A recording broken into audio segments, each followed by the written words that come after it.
Gadi numbahe ammas umriin ta'e amaanaadha jennaa yoo rabbi jedhe jechuudha. Ejjetanii deemuun nama manguutu ejjennoon murteessaa meeshaa bakka yaadde ittiin geettu kan ejjetee deemu hojjechuu wallaalu ejjennoon madaala uummanni kee onnee isaa keessatti ittiin si madaalu.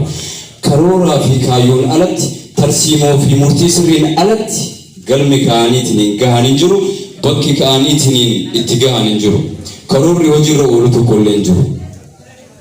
Maaliif deemsi karaa kaayyoo ejjeta gaafata, murannoo gaafata, kutannoo gaafata, dadhabbii gaafata, laaftuutti miti.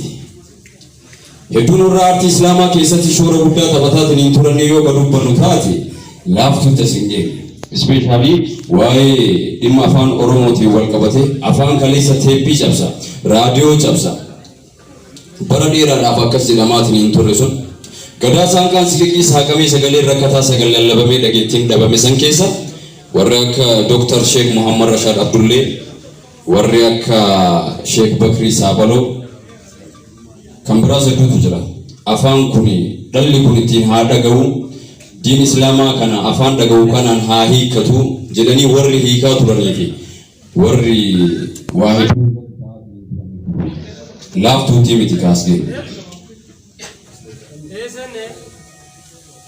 Galma ga'uu kan dandeenyu yookiin iddoo ejjeta kennaa ka ga'uu dandeenyu yoo bakka irraa kaane bakka irra jirru bakka itti deemnuu fi akka itti deemnu beekne iddoo hundaayyuu ga'uu dandeenya jechuudha.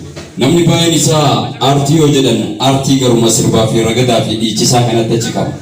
Akkasii miti. Islaamummaan aartii of dandeetti qabdi. Islaamummaa Rabbiin gaafa kennu jalqabumayyuu guutuu godhee nuu kenne. Artii illee hin qabna, artistii illee hin qabna.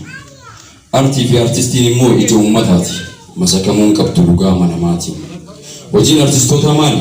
Afaan, diin Islaamaa, seenaa, qalamaan barreessuu jechootaan tarreessuu, dhalaaf dhaalchisuudha. Diin Islaamaa kaleessaa ulamaan hin beekanii hogguu baratamaatiin hin turetti afoolaan gaafa qalamni hin jirre afaaniin walirraa qooddataa looyiidhaan muka jala ta'anii barsiisaa waa hedduurraan as ga'e wanni martuu. Har'a garuu akkasii miti. Yeroo wajjin tarkaanfatuu dhaqamna. Har'a yeroo namni deemee barbaadu osoo hin taane yeroo bakka ta'e nutti wanti kulliin isaa nutti dhufuudha jechaadha. Yeroo tana keessa namni akka gadaa kaleessaa san keessa deemee barbaada. Kaleessa namni gaafa waa baratuuf barsiisu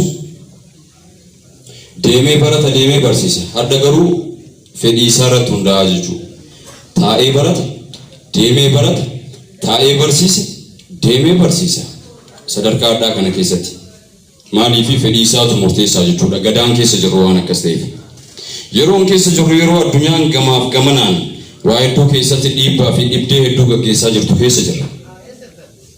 Garuu har'a irratti kennoo ga'e maali?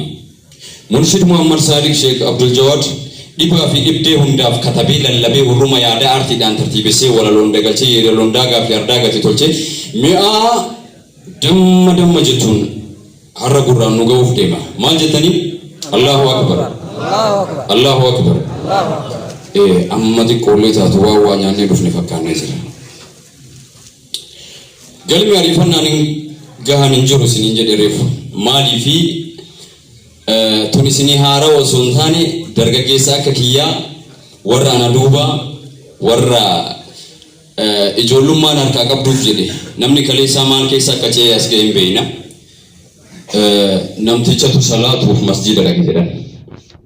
Yoo masjida dhaqu salaata geeffatanii yoo daawwaa godhan sheeyni masjida salaatisanii geessanii nama waan qabu rabbii isaatii kenne rabbiin dachaa godhee fi kennaa jedhanii ergaa akkanaa dabarsan.